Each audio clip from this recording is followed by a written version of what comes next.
WhatsApp guys, अवैध बांग्लादेशियों पर हो रही कार्यवाही से दुखी ममता। तो भैया क्या है पूरा मामला, देखते हैं। मिस्टर मुन्ना भाई की वीडियो है, क्या कुछ पॉइंट ऑफ व्यू वो लेके आए हैं, देखते हैं। चैनल में तो प्लीज सब्सक्राइब, वीडियो कर दे लाइक। 1 2 3 गो। चोर बीजेपी चोर, मोदी चोर बीजेपी चोर, मोदी चोर बीजेपी चोर, मोदी चोर बीजेपी चोर, मोदी चोर बीजेपी चोर। कंट्रोल ममता बानो कंट्रोल। अब यही रह गया है बस। तुमने बिहार चुनाव रिजल्ट नहीं देखा? वहां भी वोट चोर गद्दी छोड़, वोट चोर गद्दी छोड़ का पीपड़ी बजाया गया था। वोट चोर, वोट चोर, वोट चोर। बस मास्टर इलेक्शन कमीशन को चेयर को रेस्पेक्ट करते हैं, लेकिन जैसे बिहार में 40 लाखों का ज्यादा आदमी को नाम निकाल दिया और बंगाल में भी करने वाला है। अगर करेगा तो घेराव कर्मसूची करेंगे, पूरा घेराव होगा, पूरा आंदोलन होगा। हम नाम काटने नहीं देंगे, हम नाम डालने नहीं देंगे डिटेंशन कैंप में। ऐसा नहीं होता मोहतरमा, गला फाड़ कर चिल्लाने से और भीड़ इकट्ठा करने से एसआईआर नहीं रुकता। और ना ही तुम्हारे बांग्लादेशी प्यारे प्यारे भाई भतीजे रुकेंगे, रुक भी नहीं रहे हैं, जा रहे हैं हजारों लाखों में भेजा जा रहा है।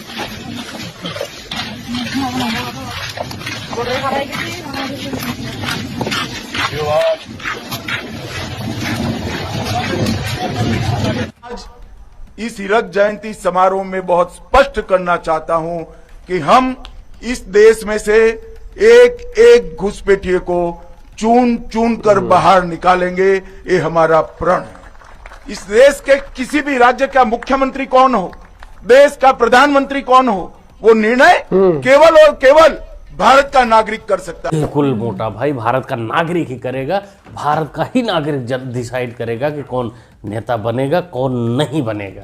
बांग्लादेशी नहीं करेंगे। दोस्तों और भी पूरे देश में हो रहा है, लेकिन बांग्लादेश सबसे मायने रखती है, क्योंकि भाई सारे बांग्लादेशी वहीं जमा हुए हैं, अड्डा वहीं माना जाता है, तो इसलिए वहाँ एसआईआर हो रहा है और जमकर इनके वोटरों को, यानी अवैध बांग्लादेशियों को देश से निकाला जा रहा है। इसीलिए जिनका वोट बैंक खिसक रहा है वो लोग परेशान हैं, वो लोग चिल्ला रहे हैं, सीधा सरकार पे हमला कर रहे हैं। से कोई आदमी आया है, वो आपका घर से तो कूद के मेरा घर नहीं आया होगा, वो बांग्लादेश का बॉर्डर होते हुए इंडिया में आया हो, तो बॉर्डर का जिम्मेदार कौन है? बीएसएफ है। किसके अधीन है? गृह मंत्रालय के अधीन है। तो पहले अमित शाह रिजाइन करे, बीएसएफ के चीफ रिजाइन करे, आईबी के चीफ रिजाइन करे, फिर ये सवाल उठाए। ठीक है मुन्ना, अभी अमित शाह को रिजाइन करवा देते हैं। दोस्तों, पप्पू हर प्रदेश में एक ना एक तो होता ही है। अब बिहार में भाई वो लोग अलग क्वालिटी के लोग थे, तो उनको 4-5 पप्पू एक साथ मिल गए थे, लेकिन हर प्रदेश में एक आध तो मिलेगा, इसलिए पश्चिम बंगाल में भी एक पप्पू रहेगा। अभिषेक बनर्जी, ममता बानो का भतीजा। बाकी तूने बोला कि सारी गलती गृह मंत्रालय का है, अमित शाह का है, तो मियाँ अमित शाह हटा दो, गृह मंत्रालय ही याद रखो, क्योंकि जब तुम्हारे भाई लोग आए थे, जब तुम उनको बसाए थे, तब तुम्हारे बड़े पप्पू यानी बड़े भाई की ही सरकार थी, उनकी ही अब्बा की सरकार थी, तो अमित शाह इस्तीफा क्यों देने जाएगा? तो आप इतनी अच्छी हिंदी बोल रहे हैं, बस इंडिया में रहते हैं, हिंदी नहीं बोल पाएंगे तो ये कैसा होगा? क्या नाम है आपका? मेहदी हसन अहमद। ओह, मेहदी हसन। हम वहाँ से 20 साल पहले आए थे, करीब इनलीगल तरीके से आए थे, इसलिए जा नहीं पाए, हम यहाँ ही रह गए थे। तो आपने पढ़ाई लिखाई यहीं की? नहीं, पढ़ाई लिखाई नहीं, एक्चुअली मेरे आंखों में प्रॉब्लम था, तो पापा मम्मी को लगा था कि यहाँ डॉक्टर दिखाने से ठीक हो सकता है, ऐसा ही उनको लगा था, इसलिए जैसे भी हो वो इनलीगल तरीके से आ गए थे यहाँ पे। फिर जाने का मौका तो नहीं मिला, फिर 20 साल गुजर गया, उसके बाद अब जाने का मौका मिला है, एसआईआर की वजह से ही शायद मौका मिला है वो, तो आज जा रहे हैं। तो एक बात बताइए, आपके देखने में बंगाल में और इस पूरे इलाके में कितने बांग्लादेशी हैं इस तरह के? कम से कम 20-30 लाख तो मिल ही जाएंगे। कैसे आपको मालूम? मालूम मतलब जिस दिन से इस बॉर्डर को खोल दिया गया है, डेली मतलब 2000-3000 करके भी लोग गए हैं, कुछ दिन ऐसा भी हुआ है। 20 से 30 लाख बांग्लादेशी पश्चिम बंगाल में अवैध तरीके से हैं। दोस्तों सोचो कि अरब कंट्री का तो एक छोटे मोटे देश का पूरा पॉपुलेशन आबादी होती है पूरे 20-30 लाख में, और यहाँ सिर्फ एक प्रदेश में 20-30 लाख अवैध लोगों की कॉलोनी बनी है। भाई सत्ता में कैसे नहीं आएंगे जो उनको पाले हैं, जो उनको चाहते हैं, जो उनको अपना भाई बना के रखे हैं। इसी कारण से 20 साल से ममता बानो राज करती आ रही हैं, लेकिन अब माहौल बदल चुका है। मेरे पास ऐसा खबर है 35 से 40 लाखों फर्जी वोटर ममता बनर्जी बना के रखे हैं। जैसे कि यहाँ भंडार चलते हैं ना, लक्ष्मी भंडार, इधर उधर की भंडार, लोगों को लुभाने के लिए, वोट डलवाने के लिए, वैसा ही फर्जी वोटर की भंडार भी दीदी के पास मौजूद है। बहुत देर करती मेहरबान, सच्चाई बताते बताते तुम ही हो ना जो लगातार जीत रहे थे और संसद में आके मोदी जी को उल्टा पुल्टा बोल रहे थे उसी वोट से। लेकिन ममता बानो ने जो तुम्हारा पत्ता काट दिया, अपना कैंडिडेट खड़ा कर दिया, जिता लिया, तुम उसी की पोल खोल रहे हो। और यही वक्त बदल दिया, जज्बात बदल दिया। 2026 के चुनाव में भी होगा। उसके बाद जब ममता बानो हार जाएंगी तो ऐसे ही सब लोग पोल खोलते नजर आओगे उसी की। वैसे अधीर रंजन जी तुम्हारे लिए तो यही कहेंगे कि जब जागो तभी सवेरा। तैयार के डर से जो है एक के बाद एक बांग्लादेशी परिवार जो अवैध तौर पे यहाँ पे रह रहे थे वो पलायन कर चुके हैं। हम आपको दिखा रहे हैं हमारे पीछे जो घर है वही किसी बांग्लादेशी जो है परिवार यहाँ पे रहता था अवैध तरीके से, कई सालों से रहता था। लेकिन अगर आप देखें तो अब वो पलायन कर चुके हैं, यहाँ पर ताला लग चुका है। स्थानीय लोग बताते हैं कि इस घर पर वो बांग्लादेशी परिवार रहता था, लेकिन अभी SIR की दहशत से जो है वो यहाँ पर पलायन करने को मजबूर हुए हैं। बिल्कुल दोस्तों, पलायन कर रहे हैं, जगह जगह से पूरी बस्तियां खाली हो गई हैं जो अवैध तरीके से बसे थे, बसाए गए थे। लेकिन सवाल यहाँ ये है कि वो खाली हो किसके नज़र में रहे भाई। डर कर भागेंगे तो बांग्लादेश तो नहीं भागेंगे, डर कर भागेंगे तो पड़ोस के प्रदेश में भागेंगे, तो खतरा उस प्रदेश के लिए भी बढ़ जाएगा। क्योंकि आज आप एक कदम में घूमिए, आपका हर एक कदम में, सुबह से लेकर रात तक घूमिए, आपका हर 10 कदम में आपको एक मियाँ जरूर दिखाई देगा, एक बांग्लादेशी जरूर दिखाई देगा। इसका आवाज कौन उठाएगा? आज ये सवाल हम लोग को करना है। और कल को हम लोग ये जो नाहरगंज का मस्जिद, ईटानगर में जितना मस्जिद हम लोग वहां में पूरा में वापस वेरीफाई करने जा रहे हैं, उसमें तोड़ना पड़ेगा तो भी तोड़ेगा।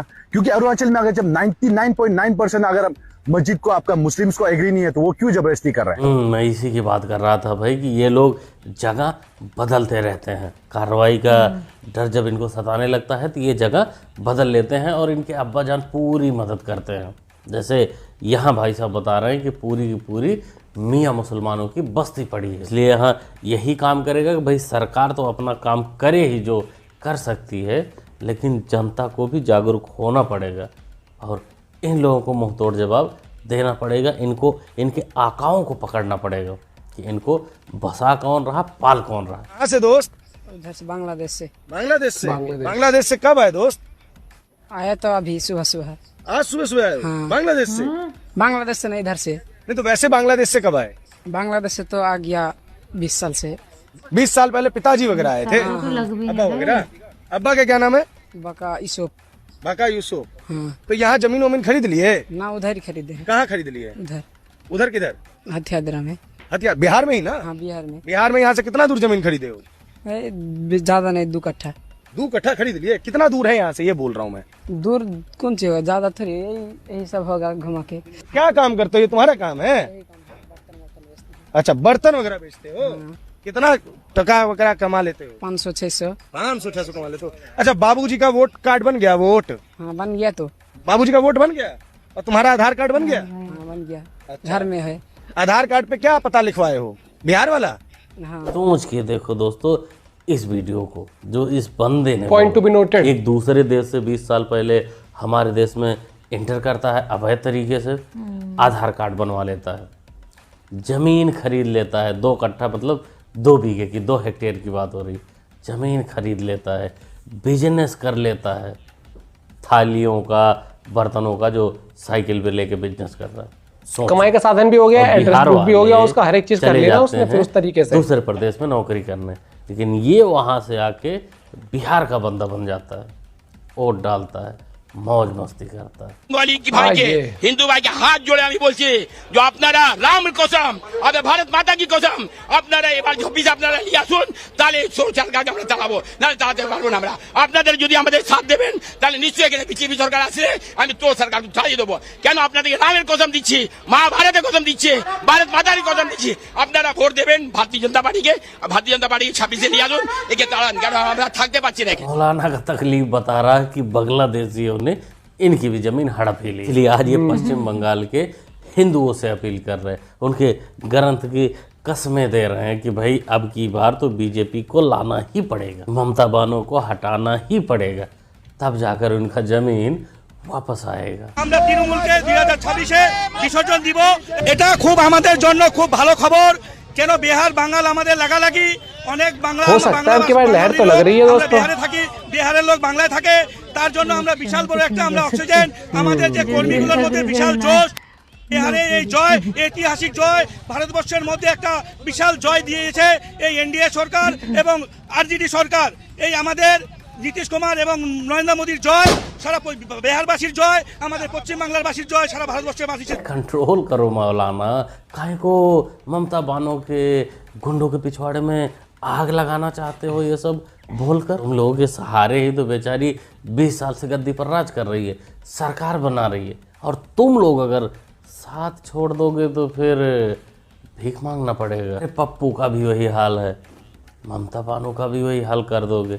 लेकिन जो मौलाना ने शुरू में बोला कि हिंदुओं के वहाँ को इकट्ठा होना होगा, जितने भी हिंदू हैं सबको जुट के इकट्ठा होना होगा, तभी ममता बानो का काम तमाम होगा। और आप बंगाल में आप चालू कर रहे हो, बंगाल में तो दीदी बैठी हुई है वहाँ पे तो फट्टे बजाएगी, वो ऐसा तो करने चली जाए वो, वहाँ पर की बाकी जगह पे नहीं है। वो एक मर्द जैसी औरत है, वो औरत नहीं है, वो मर्द जैसी औरत है। मुझे गर्व होना चाहिए ऐसी औरतों पे। अगर ऐसी औरत हो जाए ना पूरे भारत के अंदर में तो पूरा भारत सुधर जाएगा। मजाक नहीं कर, बंगाल जैसी आदमी, वो दीदी को तो मैं सैल्यूट करता हूँ 20 साल से। बस बचवा, बस लास्ट सैल्यूट अपने अम्मी जान को मार ले, क्योंकि अगली बार मौका नहीं मिलेगा कि मर्द जैसी औरत को सैल्यूट मारो। बंगाल में SIR होगा, बंगाल में SIR हो रहा है, और तेरे जो कांगलू भाई लोग हैं उनको उन्हीं की हालत में उनके देश छोड़ा जा रहा है, और जो आसपास के प्रदेशों में जा रहे हैं वहाँ जनता जागरूक है, वहाँ का सिस्टम जागरूक होगा, वहाँ से भी वो पहले जाएंगे, भगाए जाएंगे, और तुम लोग सिर्फ और सिर्फ पीटोगे अपना छाती मर्द जैसी औरत को सैल्यूट मारने के लिए। हम नाम काटने नहीं देंगे, हम नाम डालने नहीं देंगे। Before. अरे जो आईन है आपका, जो कानून है, इसको हम बातिल करेगा, हम इसमें हम चेंज करेगा। हमें नहीं मानेंगे, हमें नहीं मानेंगे, हमें नहीं मानेंगे। যারা দেশের নাগরিক নয়, ফরেনার্স, তাদের বিরুদ্ধে অবশ্যই অ্যাকশন নেওয়া উচিত। যদি মনে করেন ভারত সরকার এটা আমাদের হাতে নেই, সরকার এটা আমাদের হাতে নেই। हाँ ममता बानो जी, तुम्हारे हाथ में नहीं है, केंद्र सरकार के हाथ में, लेकिन ये अपने पिल्लों को बता दिया करो ना, वो कंफ्यूज हो जाते हैं। तुम बड़ी बड़ी डींगे मारती रहती हो वो भटूरे जैसा कि हम ये कर देंगे, वो कर देंगे, सुरती मसल देंगे, मोदी को ऐसा करेंगे, वैसा करेंगे। यही सेंटर के अंदर है, वो सेंटर के अंदर रहेगा ना। उन पिल्लों को लगता है कि ममता बानो जो कह रही हैं वो ऐसा ही होगा, लेकिन पिल्लों को क्या पता है कि सिस्टम भी एक चीज होता है। ममता बानो के हाथ में नहीं है SIR रोकना, और नहीं रोक पाएंगे। क्या बोलते हो दोस्तों कि जो देश हित में है वो चीज तो होगा, क्या होने वाला है, जिस प्रकार क्या लगता है दोस्तों बताइएगा। लेकिन हाँ, जो देश हित में जो चीज कानून आते हैं वो चीज तो होगी भैया, ठीक है। उसके अंदर कोई भी आ जाए उठ के, वो उसकी नहीं इतनी नहीं सुनेगी अनटिल अनलेस कि उसमें कुछ पेच हो या कुछ हो। भाई जो चीज जो है नहीं जहाँ का, उसको जाना पड़ेगा। अब आप पड़ोसी के मकान में रहने लग जाओ, वो है नहीं, मान लो ताला तोड़ रहने लगे, जिस दिन पता लग गया पड़ोसी को और एक चीज, तो क्या कहोगे उसको? मांगा जाएगा ना प्रूफ, आप कैसे हो यहाँ पर। अपनी तशरीफ टिकाने से वो मकान आपका नहीं हो गया ना, या तो आपने रेंट पे लिया हो, उसका प्रूफ हो। हमारे पास एक कमरा है, ठीक है, हम अपने घर वालों को उसमें रख नहीं पा रहे, बाहर के और आके उसमें कर रहे हैं कि हम भी रहेंगे, हम भी रहेंगे। दिक्कत तो यही हो रही है। और वो ये नहीं, और ये पूछ नहीं रहे, वो रहने लग गए कि हमें नहीं पता कितने टाइम से ये बसाए गए, मतलब किस किस तरीके से। भाई अब हमें नहीं पता कौन कौन इन्वॉल्व था, कितने ज्यादा लोग यहाँ पर बस गए आके। और एक आम इंसान को जो मान लो किसी को जॉब करनी हो, किसी को ऑटो चलानी हो, किसी को अपनी रेडी लगानी हो सब्जी की, उसकी नौकरी भी तो भाई कहीं ना कहीं गई ना। जहाँ मान लो एक इलाके में 10 मान लो फ्रूट्स बेचने की रेडी लगनी, एग्जाम्पल एक इंसान लगा सकता है, वहां पर 8 बंदे वो लग गए, बाहर के आके लगा गए, तो वो ऑप्शन उन्हीं के लिए कम हो गया ना रोजगार। तो एक ये समझो कि यहाँ पर धर्म वरम मत देखो कि कौन किस धर्म का है, भाईचारा ऑन टॉप छोड़ दो। जब रोटी जेब में नहीं जाती ना पेट के अंदर, सबसे पहले भाई भूख होती है एक इंसान के लिए। जैसे नेशन कम्स फर्स्ट होता है ना, वैसे एक इंसान को जीने के सबसे पहले भूख होती है, ठीक है। और जब भूख होगी ना तभी वो इंसान कुछ कर सकता है। तो वही चीज, जब आप ये देखो कि नहीं भाई ये तो मेरे धर्म का है, नहीं इसको यहाँ रहने दो, नहीं है वहां का वो, अरे भाई तेरे को जो काम करना होगा तेरा ही काम वो करेगा, तू कहाँ से रोटी कमा लेगा फिर? तो इन ज्ञान को बाद में लाया करो, सबसे पहले देखोगे जो इस देश का नहीं है, जो गलत तरीके से है, वो चीज़ एक्शन उसके अगेंस्ट लिया जा रहा है तो सही तरीके से लिया जा रहा है, ठीक है। फिर कह दोगे सरकार कुछ नहीं, अरे सरकार तो बाद में करेगी, तुम अपने लिए कुछ नहीं कर रहे अपने हक के लिए। हाँ अपना पॉइंट ऑफ व्यू शेयर करेगा। Bye bye, take care.